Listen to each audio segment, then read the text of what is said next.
छोटी जाति से है। अगर इसकी छुई हुई दमड़ी आपने छू ली तो आप भी अपवित्र हो जाएंगे। गंगा जी में डुबकी लगाने के बाद भी पवित्र नहीं हो पाएंगे। हाँ, तुम ठीक कह रहे हो। सुनो, तुम अपनी दमड़ी इस पत्थर पर रख दो। जैसी आपकी आज्ञा। ओम अपवित्राय पवित्राय नमः। हाँ, अब ठीक है। संत रविदास के जीवन पर बनी फिल्म का यह हिस्सा बहुत कुछ कहता है। दुष्ट ब्राह्मणों ने संत रविदास के साथ बड़ा अत्याचार किया। वे संत रविदास के साथ छुआछूत करते थे। सोचिए, ऐसे महान संत को इस प्रकार से अपमानित और तिरस्कृत किया जाता रहा। लेकिन सच्चाई क्या है? क्या वास्तव में संत रविदास ने अपने साथ ऐसे किसी भेदभाव के बारे में बताया है?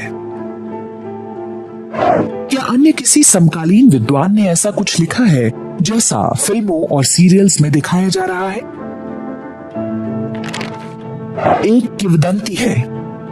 1433 की माघ सुदी पंदरास, दुखियों के कल्याण हित प्रगटे श्री रविदास।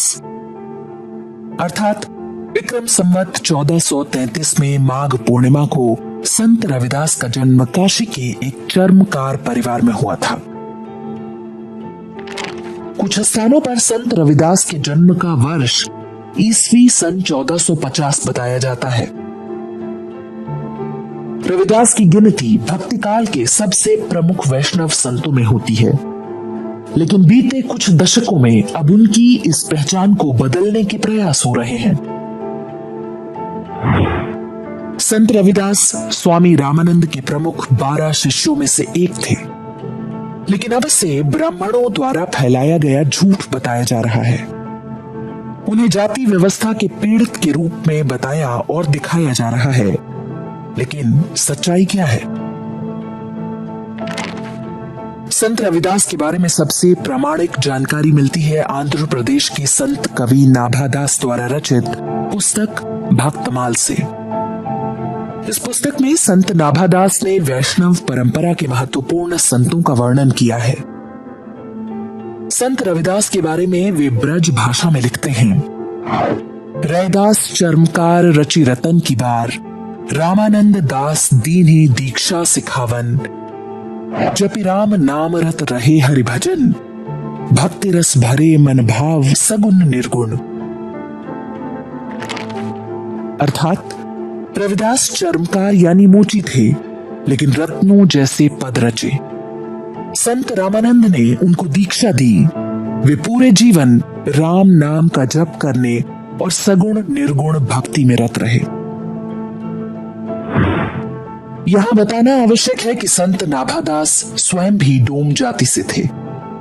उनका जन्म संत रविदास से लगभग 50 वर्ष बाद हुआ था। नाभादास ने स्वामी रामानंद के सभी 12 शिष्यों के बारे में बताया है। स्वामी रामानंद ब्राह्मण थे और उनके 12 में से 8 शिष्य उन जातियों के थे जिन्हें आज दलित कहा जाता है। कुछ लोग दलील देते हैं कि संत रविदास ने कहीं भी स्वामी रामानंद को अपने गुरु के रूप में वर्णित नहीं किया है। ये बात ब्राह्मणों ने फैला दी है, जबकि तथ्य ये है उस काल के अधिकांश भक्त कवियों ने अपने गुरुओं का नाम नहीं लिया है। ये भक्ति काव्य की परंपरा है जहां गुरु व्यक्तिगत नहीं आध्यात्मिक प्रतीक होता है। मीराबाई द्वारा राजस्थान से आकर संत रविदास को अपना गुरु बनाने की बात भी संत नाभादास की भक्तमाला में ही बताई गई है। मीराबाई ने भी अपने लेखन में कहीं संत रविदास का नाम नहीं लिया है। सिख पंथ के 5वें गुरु अर्जुन देव ने संत रविदास के 41 पदों को गुरु ग्रंथ साहिब में जोड़ा था। इन सभी में भगवान राम की सगुण और निर्गुण भक्ति है। इस बात के साक्ष्य मिलते हैं कि दिल्ली सल्तनत के बादशाह सिकंदर लोदी ने संत रविदास से इस्लाम कबूलने को कहा था, जिस पर उन्होंने उत्तर दिया, वेद धर्म त्यागू नहीं, जोगल चले कटार। संत रविदास की ही वाणी है, हरिसा हीरा छाड़ के तरे आन की आस, ते नर जमपुर जाहेंगे, सत भाख है रविदास। अर्थात भगवान विष्णु जैसे हीरे को छोड़कर जो अन्य किसी से कोई आशा रखता है वो नर्क का भागी बनता है। संत रविदास की वाणी कर्म के उस सिद्धांत पर आधारित है जो व्यक्ति को उसके गुणों के आधार पर परखती है।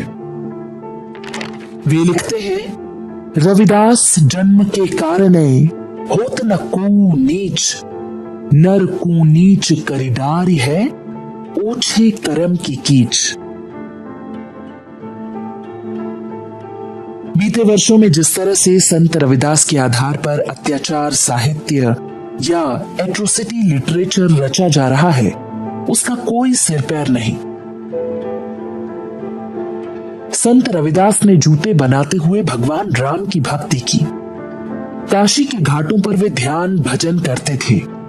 उनके पदों में जात पात का विरोध स्पष्ट झलकता है। वे मानवता की बात करते हैं। उनका एक भी ऐसा पद नहीं जिसमें भेदभाव की किसी व्यक्तिगत घटना की बात हो। जहां पर भी प्रमुख वैष्णव संतों की बात होती है उनमें संत रविदास का नाम प्रमुखता से लिया जाता है। हर प्रमुख वैष्णव मंदिर में संत रविदास का जीवन चरित्र मिल जाएगा। उनके लिखे पद हर कोई पूरे भक्तिभाव से गाता है।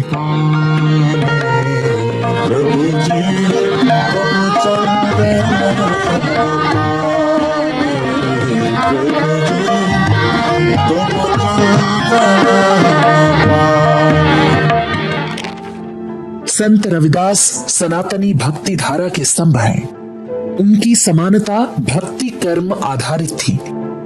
इसकी तुलना वर्तमान में चल रही जाति विरोधी नौटंकी से नहीं की जा सकती। जब वे कहते हैं कि मन चंगा तो कठौती में गंगा, तो ये एक पंक्ति उपनिषदों के पूरे ज्ञान का सार है। ऐसे महान सनातनी संत रविदास की पहचान को किसी कथित सामाजिक भेदभाव से जोड़ना और उसके आधार पर एट्रोसिटी लिटरेचर तैयार करना संयोग मात्र नहीं है।